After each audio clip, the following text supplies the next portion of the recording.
Boa tarde a todos. Primeiramente, queria prestar aqui um esclarecimento que a presidente da ABAME, Ana Luísa, me ligou antes, dizendo que hoje eu estaria aqui representando a ABAME. Eu também participo lá da gestão dela, então mais do que pela OAB, na verdade eu prefiro estar aqui nesse momento pela ABAME, porque foi uma missão que foi designada e que eu me honro dela. Queria também agradecer à presidente Débora Mendonça pelo convite para participar desse evento, aos meus dois grandes amigos, Marcelo Borges,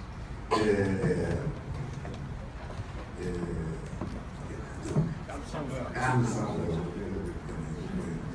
Bom, eu sei que as pessoas aqui em geral não são advogadas, não é isso? Em geral, tem advogados, mas não são advogados. E o meu objetivo aqui, pedindo licença aos advogados presentes, será traçar um panorama geral dessa locação, que é uma locação diferenciada, que é a locação que ocorre na cessão do espaço em shopping center. Essa relação entre o lojista e o empreendedor, que é regida por um regime legal diferente do da locação predial urbana normal. Tá? Tem cláusulas especiais que são cláusulas concebidas, cláusulas e o próprio regime legal, concebidos para atendimento a certas demandas da estruturação desse negócio. O negócio está aí? Ela vai passar lá de cima. Muito obrigado. Não vai passar lá de cima. Ele passa lá de cima. Então, a locação de shopping center, ela traz um primeiro desafio, que é entender o que é um shopping center. Porque, na realidade, o que acontece? A lei de locações, no artigo 54, diz que, na relação entre empreendedor e lojista, prevalecerão as condições livremente pactuadas no contrato e as disposições procedimentais da lei. Mas fala na relação entre empreendedor e lojista de shopping center. Mas a lei em si, ela não diz, ela não esclarece, não define na perspectiva legal o que é um shopping center. Então, cabe, na realidade, ao intérprete, àquele que vai apreciar a matéria e saber qual o regime jurídico que disciplina aquela relação, confirmar, aferir se aquela relação realmente envolve um espaço em shopping center. E o conceito, propriamente, como eu disse, não está na lei.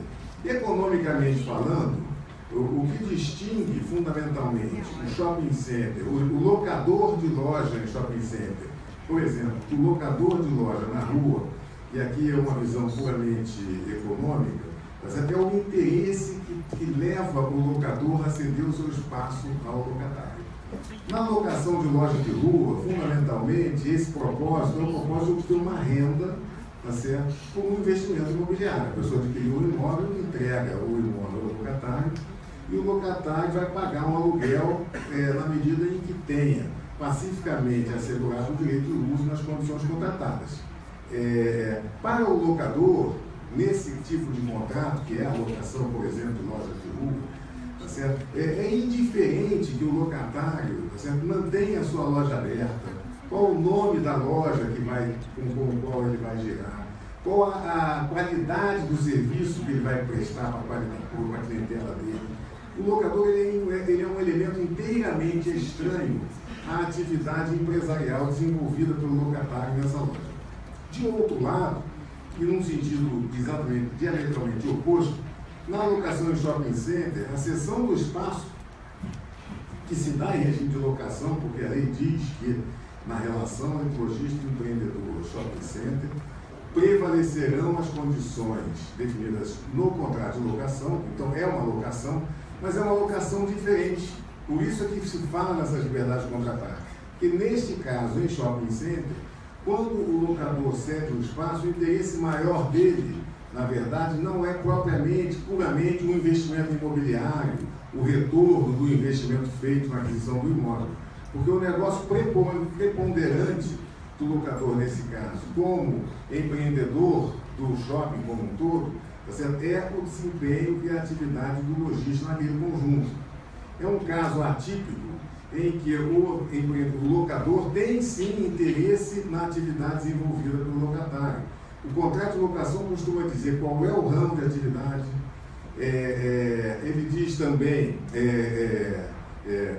qual é o nome com o qual o locatário vai girar, quer dizer, que tipo de produtos ele pode comercializar, porque tudo isso diz respeito a um conjunto maior de assuntos, de interesses varejistas que se correlacionam com os demais locatários. Então, vai ter uma moda, por exemplo, alugou para uma empresa X desenvolver num espaço moda masculina, infantil, praia. Então é importante que aquilo seja exatamente dessa forma, porque no conjunto de ofertas ao consumidor, do conjunto de lojas daquele empreendimento, tá certo? Aquele ramo vai estar atendido por aquele empreendedor, por aquele lojista, que é também um empresário, e não por um outro que ao lado estará comercializando outra coisa. Certo? E assim vai. Então, o que é importante a gente ter essa noção jurídica, essa distinção, e saber que a lei não define. Então é preciso checar, será que esse complexo é um simples centro comercial ou é um shopping?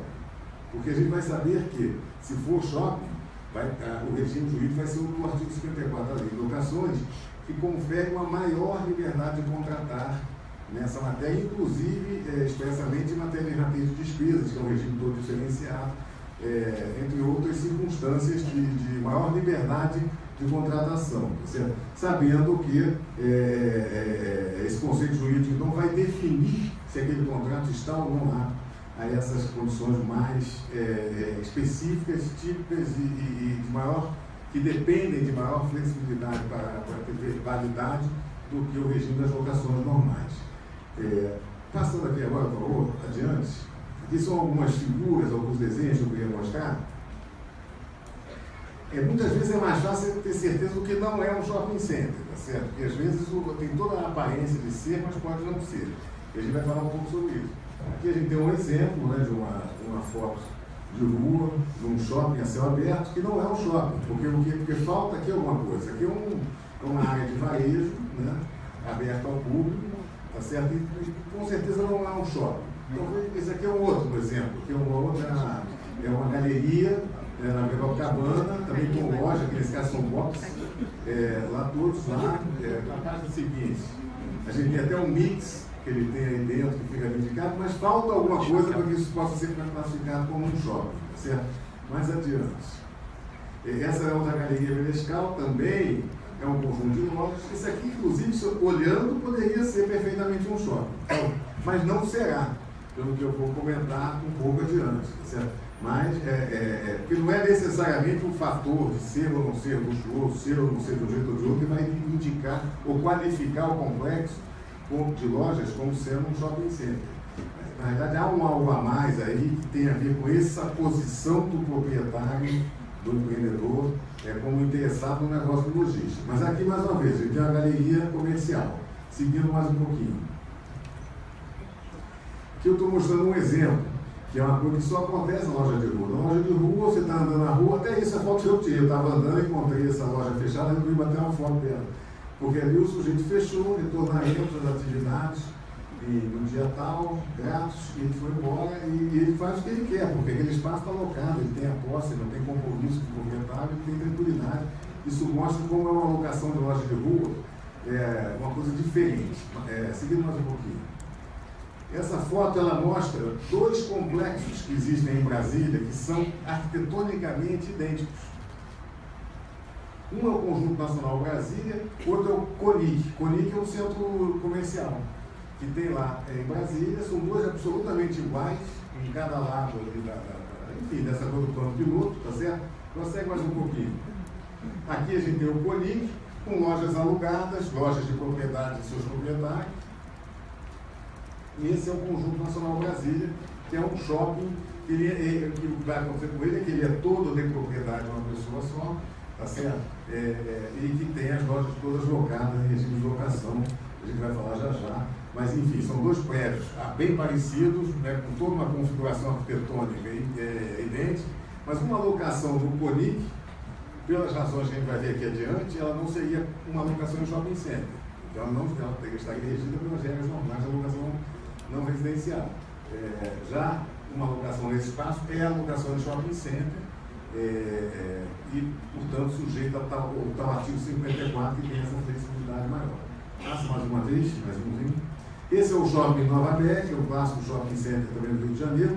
Nesse caso, um conjunto arquitetônico composto por shopping, hotel, torre de salas e outras coisas, todas reunidas num único condomínio, tá certo? É toda a organização que se faz dentro desse complexo.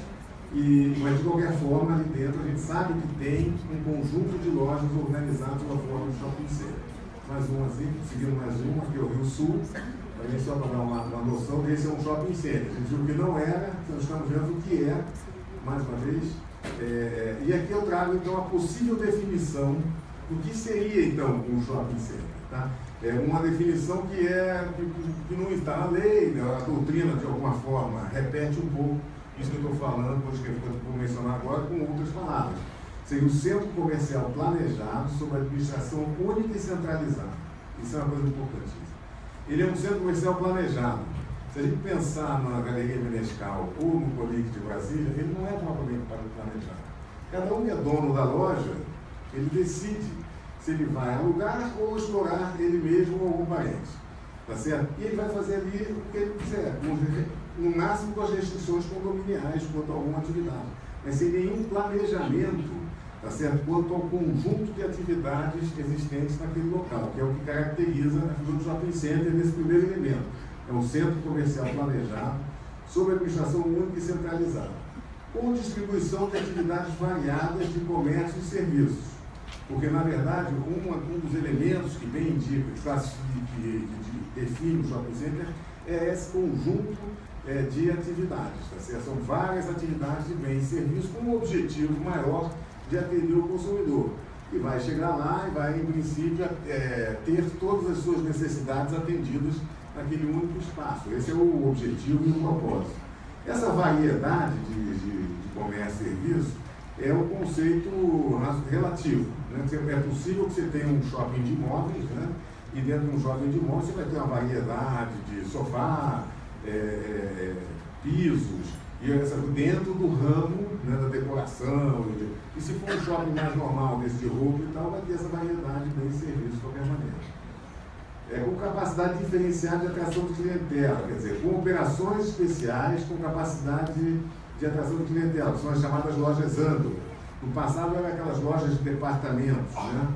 Loja americana e tal. Com o tempo são elas também, mas outras formas de ancoragem. Existe a ancoragem do teatro, cinema, ofertas especiais à clientela com o objetivo único mesmo de gerar tráfego de pessoas. Muitas vezes são operações que, do ponto de vista do empreendedor, do proprietário, podem nem ser tão lucrativas. Ele alugar uma loja âncora, por exemplo, por 2.000 metros, se ele fatiasse essa loja em várias outras pequenas lojas de 70 a 100 metros, ele teria uma renda muito maior.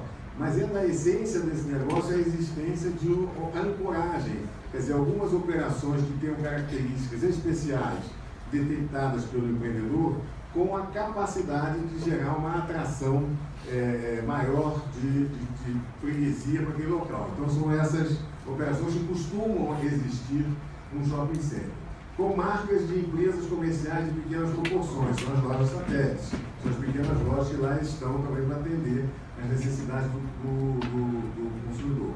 Assim, perfazendo o chamado pela mix, isto é, o conjunto de lojas apto a proporcionar condições ótimas para a comercialização de mercadorias e serviços, participando o empreendedor do resultado da atividade do lojista. Aqui que é o ponto também fundamental que distingue a alocação em shopping center, torna a alocação em shopping center alguma coisa diferente da alocação não residencial em geral ou, inclusive, especialmente da própria alocação de loja de rua ou numa galeria. Por quê?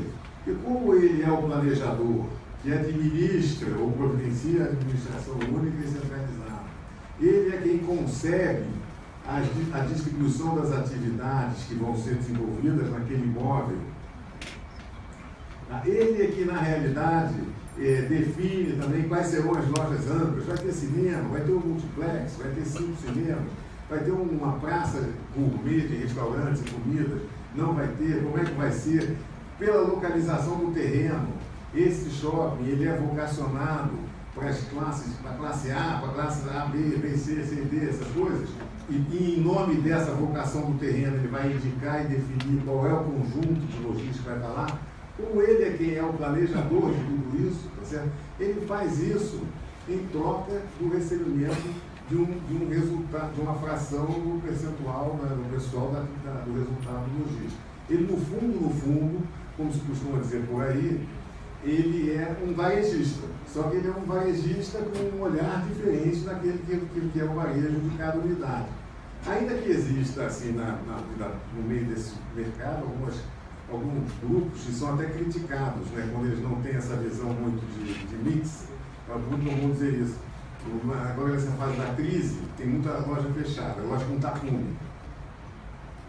E o cara é locador, ele quer tirar o tapume, ele vai tirando tapume, botando gente lá, sem ter a preocupação do mix.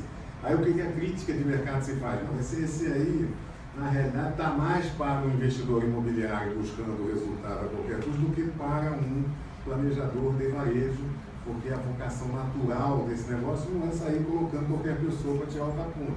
Na verdade, é buscar a operação mais indicada para aquele local, ainda que possa ser mais de uma hipótese, mas a mais indicada para aquele local em defesa do conjunto todo, que é do interesse coletivo, aliás, é de um bom mix em funcionamento.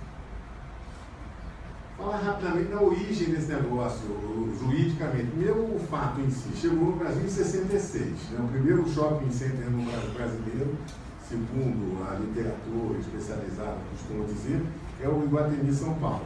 E essa foto aí é dele já lá naquele ano, que começou em 1966.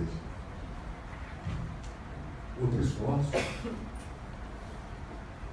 Esse já é o Conjunto Nacional Brasília, que é de 1970. A primeira fase dele. Mais um pouquinho. Ah, não, só está com uma foto. Essa foto é de 77, mas ele vem desde 1971. Ele é um shopping de 71.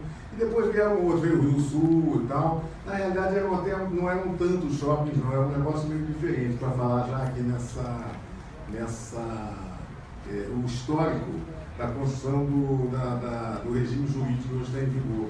Quando o shopping center chegou no Brasil em 66, depois em 1970, esses outros, mas também não eram tantos assim, a verdade é essa, quando os tribunais e os juristas começaram a ver esse contrato, olhando cláusulas do tipo, o empreendedor participa do faturamento do lojista, o empreendedor determina qual é a atividade que o lojista desempenha, o empreendedor exige que o lojista abra numa hora X e feche na hora Y, tudo isso para e recebe esse tal que é o percentual, esse faturamento, tudo isso para os profissionais de direito que estavam acostumados a lidar com a locação predial urbana mais tradicional, isso pareceu uma coisa estranhíssima.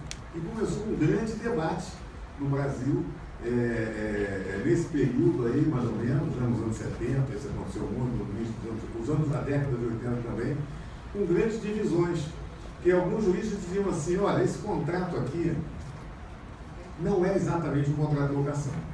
Isso aqui, na realidade, me parece um contrato de sociedade, ou de parceria, alguma coisa assim, porque o empreendedor coloca lá a loja dele, o outro opera a loja, e ele ganha um percentual, no fundo, isso é uma sociedade.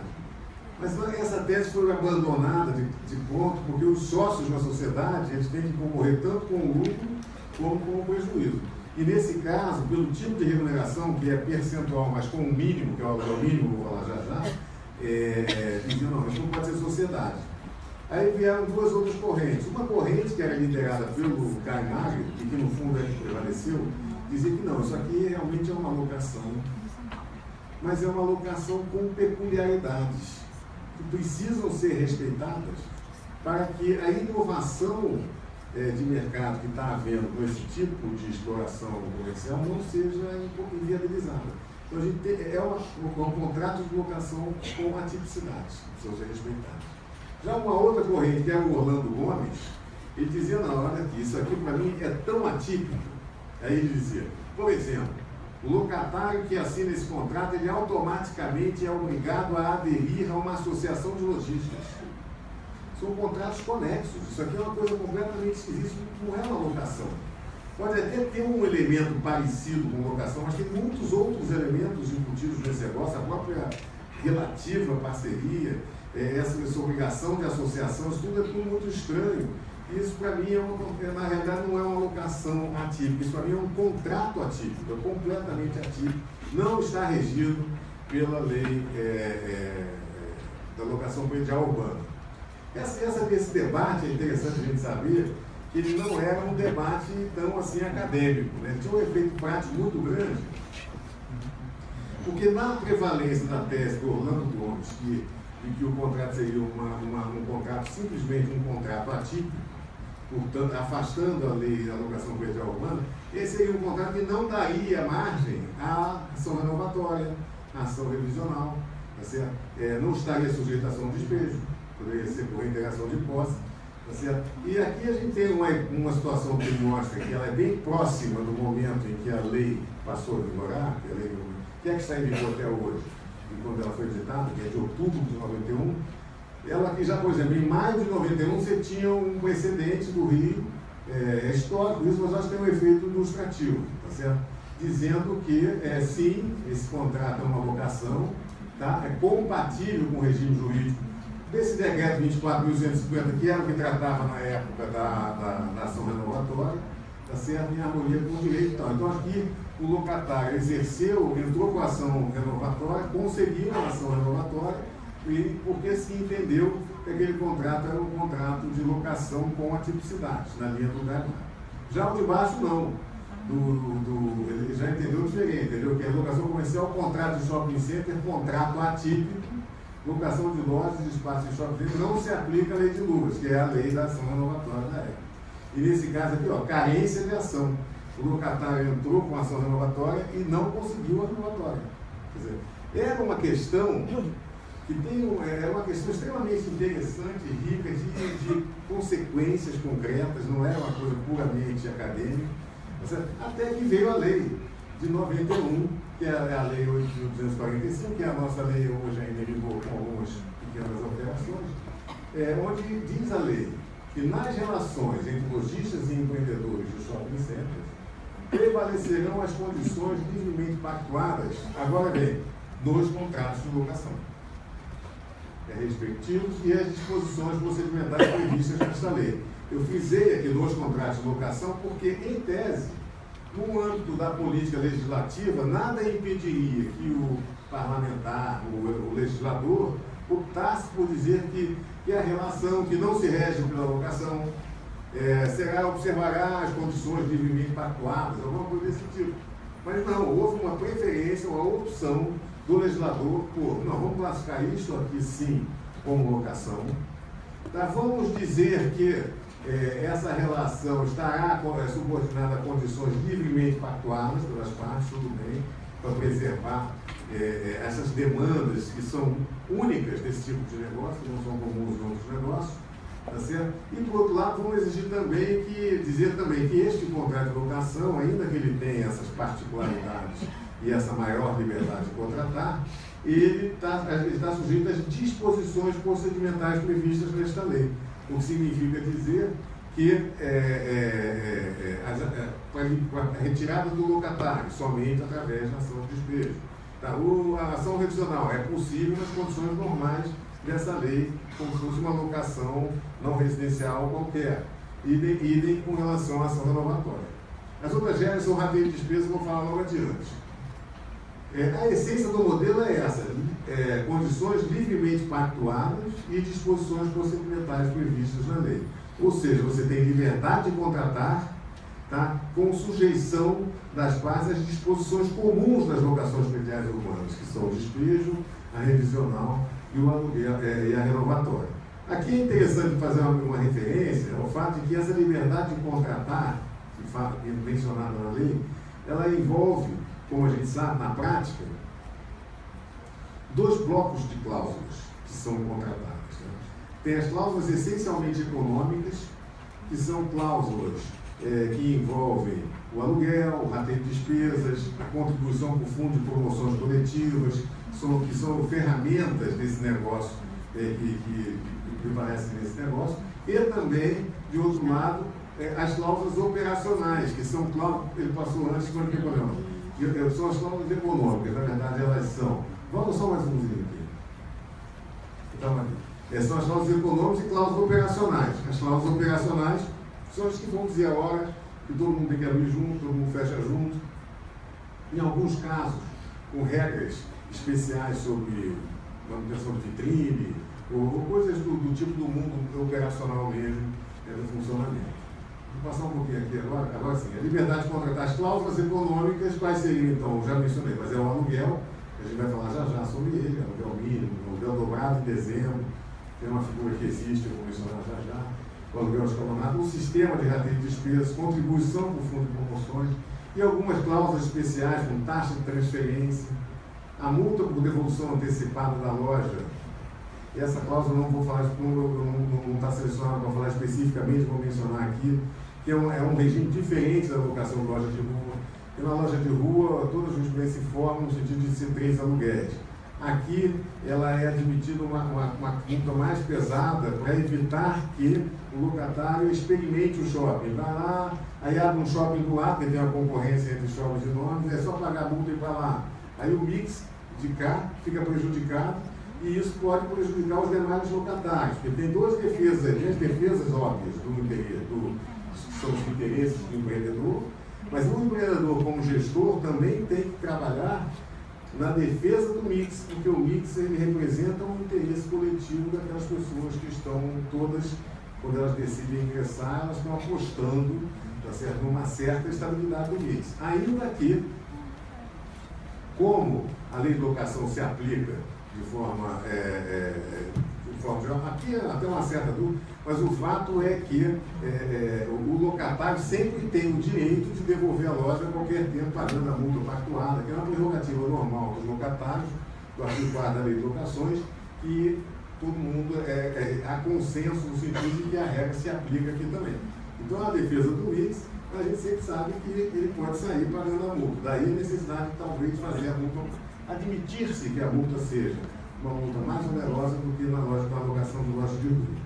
Existe ainda nesse contrato, como condição econômica, no âmbito da chamada liberdade de contratar, a taxa de transferência, que é quando o locatário vai, digamos, vender o ponto, basicamente é isso, ele recebe o valor do ponto, mas paga uma parte da taxa de transferência para o empreendedor. Por quê? A premissa, aí é mais um fundamento econômico que o jurídico. Lembrando que, juridicamente, não tem muito mais, em matéria de lei, que eu digo, do que aquele artigo que eu citei, a tal liberdade de contratar. No âmbito dessa liberdade de contratar, as coisas vão sendo concebidas e criadas. A presunção é que, no caso do lojista que opera no shopping center, o fundo de comércio que ele desenvolve não é um fundo de propriedade exclusiva dele.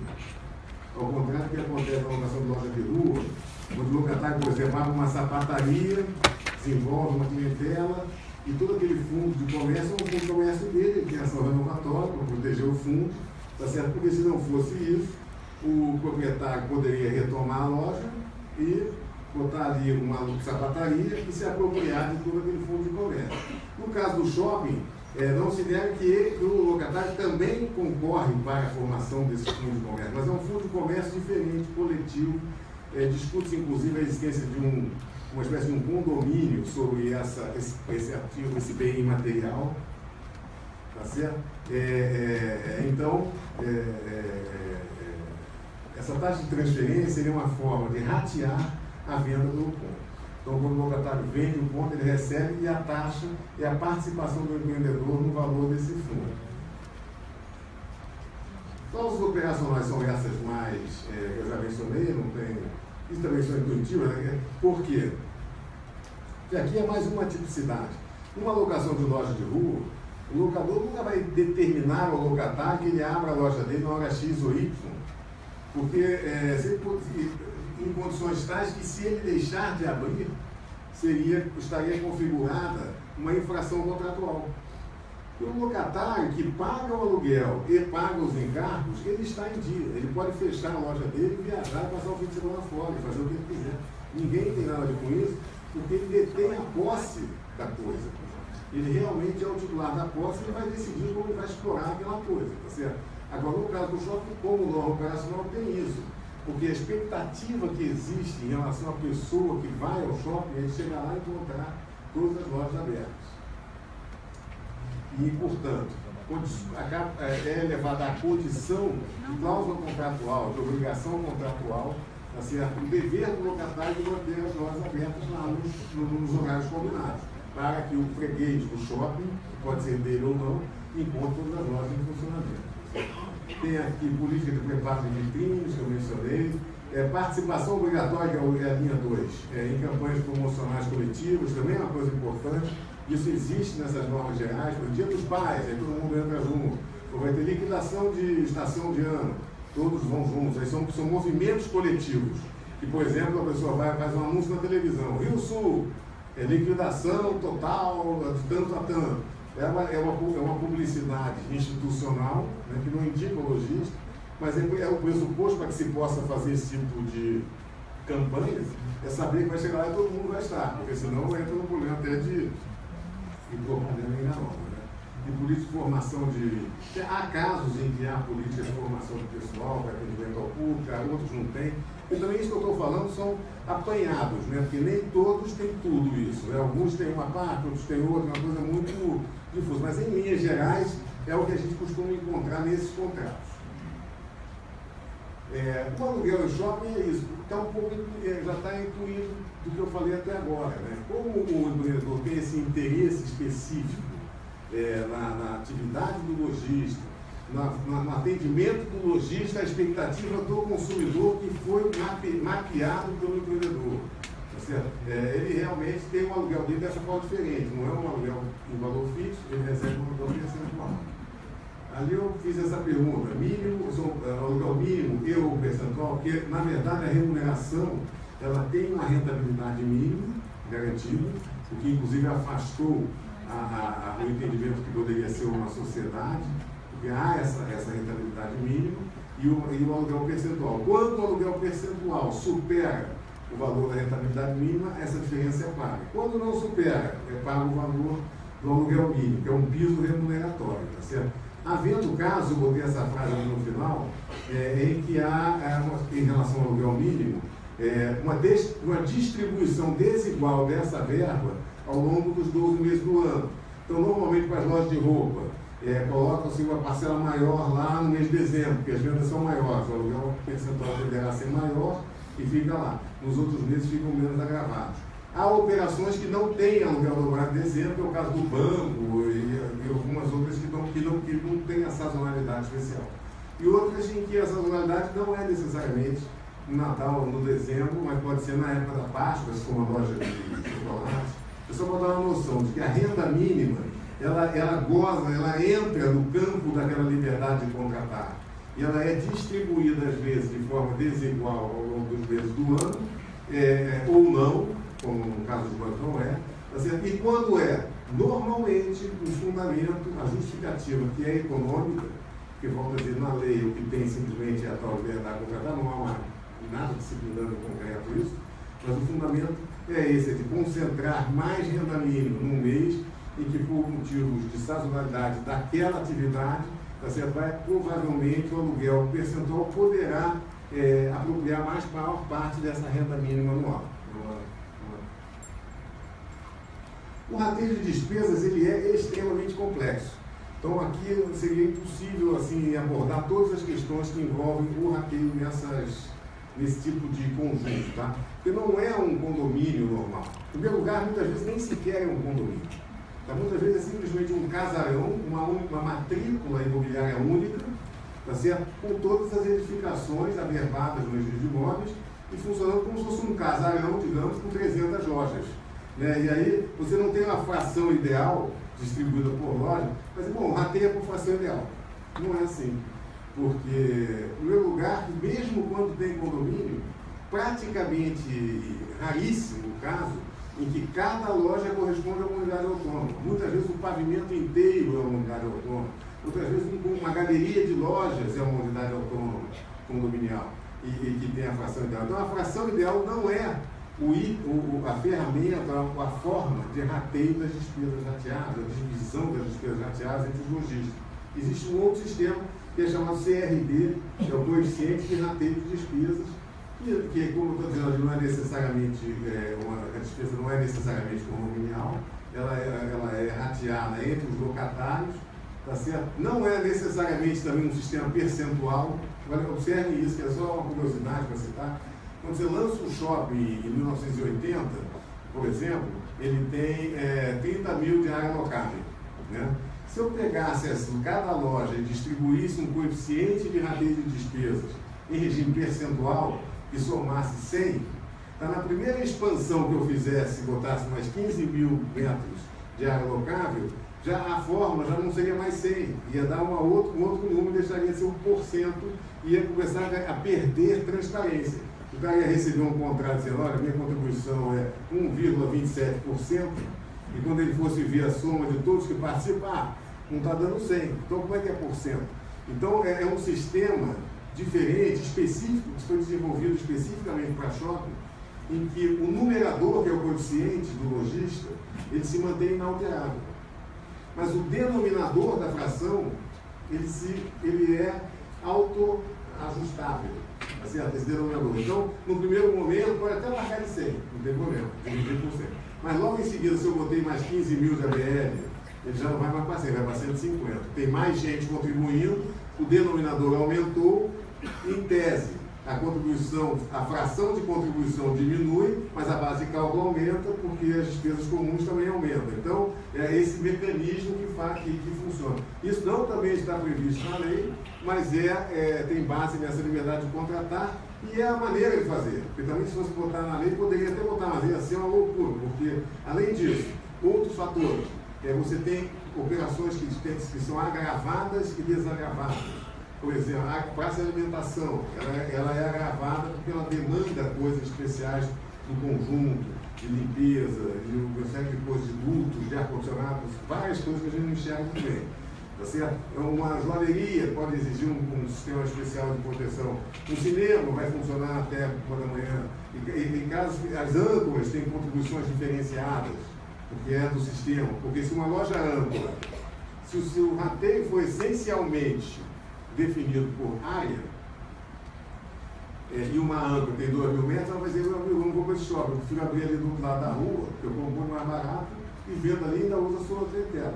Mas ele não, isso vai em qualquer lugar do mundo também. Então, eles entram com uma contribuição diferenciada menor, pagam também um aluguel menor, mas como não existe almoço de graça, não é dizer que seja um simples favor. Como ela traz muita clientela, ela vai gerar mais negócio no conjunto, e o empreendedor também vai ganhar em função da renda dos demais, tá certo? Então, é um jogo todo interligado, tá certo? Chama-se um sistema de cost sharing, na verdade, é como se fosse um rateio de despesas próprias, já está falando, né? Despesas próprias dos próprios lojistas, não é exatamente um repasse de despesas de um condomínio, tá certo? É um negócio que é praticado no conjunto todo, a limpeza, a manutenção. Vamos ter um concierge aqui, aí bota um concierge lá, vai ter o consulte, não sei o quê, para poder localizar. Todo esse mecanismo é feito no interesse daquele conjunto de lojistas e do próprio empreendedor também, como participante da renda daqueles locatários, né? E o regime especial das âncoras que eu já mencionei. Outros encargos, que eu já citei, normalmente tem esse fundo de promoções, que é uma contribuição que os lojistas fazem para formar um fundo, para que haja essa publicidade, que não é uma publicidade voltada para um lojista em particular, necessariamente ela é chamada plurilogística, ela é institucional, ela vai estar em cima da marca e não do lojista, mas ela é financiada pelo conjunto. Tem a associação de lojistas, que muitas vezes no passado era quem geria o fundo de promoções. Hoje em dia, alguns fundos de promoções estão fora da associação de lojistas, estão no condomínio, mas a associação de lojistas existe como uma ferramenta de integração das pessoas, e concursos de vitrines, e coisas que vão aprimorar a atividade do lojista. E aí também, muitas vezes, o contrato de locação realmente coliga com o contrato de associação, obrigando o locatário que queira ficar no shopping a se integrar à associação de lojistas. Né? São outras verbas, outros encargos que envolvem essa operação. Tá certo? Existe a chamada res esperata, que nada mais é do que a luva O locatário, quando vai entrar, ele paga, com aquele ponto, ele já está lá constituído, o vendedor vende o ponto. Mas é uma situação muito pautada pela liberdade de contratar e pelas circunstâncias do mercado, tá certo? Só para dar um exemplo, nesse momento agora, em que está essa crise monumental no país, com lojas fechadas e essa coisa que a gente está vendo, não há empreendedor que consiga cobrar esperado, chamada esperado. E, aliás, pelo contrário, como o mercado ele se autorregula, se autoajusta, o que, na verdade, está sendo praticado é uma coisa chamada allowance, que é o que eles chamam, que já ganhou esse apelido no mercado, que é o locatário diz, tudo bem, eu até vou no seu shopping, tem 5 shoppings para ir aqui nesse lugar, tem 3 expansões, 2 shoppings novos, eu posso até ir para o seu shopping, mas você tem que me abrir um capital, um crédito, por exemplo, de 8 milhões para eu fazer a minha loja, eu quero a loja inteira, eu quero um ano de sem condomínio, eu quero não sei o quê, que é a chamada allowance, aí o cara vai, se ele achar que vale a pena, ele abre aquele crédito e vem sonhar com a respirar, que é uma questão, então, de circunstância. Essa allowance, eu diria que é uma cláusula muito recente, ela não é tão antiga assim, ela deve ter uns 2 anos que ela está aí no mercado. E algumas cláusulas especiais, eu falei agora dos outros encargos, né? Além de aluguel e de contribuição por rateio de despesas. Aí eu falei de todos os outros encargos, que são o fundo de promoção, a taxa de associação do lojista, a respirar, ou a allowance, uma exclui a outra, normalmente. E tem, finalmente, essa referência às cláusulas especiais, que é a taxa de transferência, que eu até por acaso citei antes, que esse rateio, esse rachuncho, na verdade, do valor do ponto, quando o locatário vai vender o ponto, e finalmente a cláusula de raio, que é uma cláusula também vira e mexe, ela é mencionada nos jornais, ela é questionada no CAD, tem uma série de questões em torno dessa cláusula, embora tenha várias decisões, acabou de ser a decisão do STJ, dizendo que a cláusula é válida, a não ser que, pelas suas características em concreto, num determinado mercado, segundo o CAD, ela seja abusiva. Se ela for abusiva em razão do mercado relevante onde ela está sendo aplicada, ela pode ser declarada ou reconhecida como nula pelo CAD. Mas não necessariamente em si, pelo simples fato de ser uma cláusula de raio, ela é nula. E a cláusula de raio, eu estava falando antes dela, sem explicar o que ela é, na verdade é a cláusula que diz que o locatário não pode se instalar num raio de distância de 2 km, 6 km do centro de terreno do shopping, tá certo? O que acontece com essa cláusula? Ela deve ser uma cláusula, assim, justificada, ela não pode ser qualquer uma, não pode ser uma farmácia e dizer que vai ter cláusula de raio, ou um McDonald's, uma coisa que não tem nenhuma razão de ser. Mas se for uma operação especial, por exemplo, a Multiplan foi aos Estados Unidos e trouxe a Apple. E aí botou a Apple lá dentro dela e tal. Ela pode criar uma cláusula, que não precisa nem ser de raio, tal cláusula, outra, já é uma parecida, que é a chamada cláusula de exclusividade, dizendo, olha, em outro shopping, durante um prazo X, você não pode ir, porque eu fui lá, te trouxe, te convenci, falei que podia vir, que não tinha cobra, que funciona o mercado aqui, vocês vieram, agora você não vai ali para o outro lado concorrer comigo, porque senão o empreendedor do lado chama o cara. Então, isso tem a ver com a guerra entre empreendedores, muitas vezes.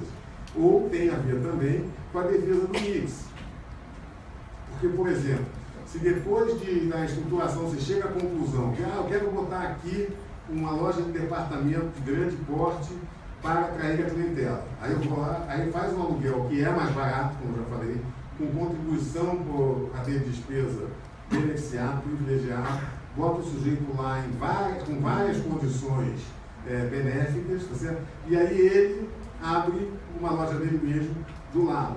Então ele neutraliza todo o poder especial de atração à clientela que ele teria naquele espaço valioso do mix, do shopping, abrindo uma loja do lado, e o que não faria sentido econômico. Então é muito importante que essa cláusula de raio exista também nessas contratações. Embora esses contratantes que são muito poderosos, normalmente não concedem a cláusula de raio.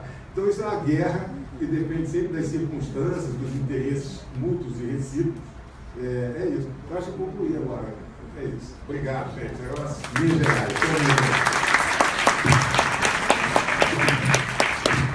queremos agradecer ao professor José Ricardo Pereira Lira por ter vindo nos abrilhantar com essa palestra. É um tema sempre muito palpitante, apesar da lei do inquilinato passar muito superficialmente sobre o tema, mas todos nós vivemos numa sociedade onde temos shopping center, temos malls, e toda essa legislação se aplica diretamente ao ciclo lojista. E a boa parte dos que aqui estão ou são advogados, ou são administradores de imóveis, ou são localitários, inclusive em shopping center, tem que conhecer a essência disso, porque realmente a lei do inquilinato ela passa muito superficialmente e a matéria é pesada. A matéria ela tem muito que nos instigar para que a gente aprenda sobre isso.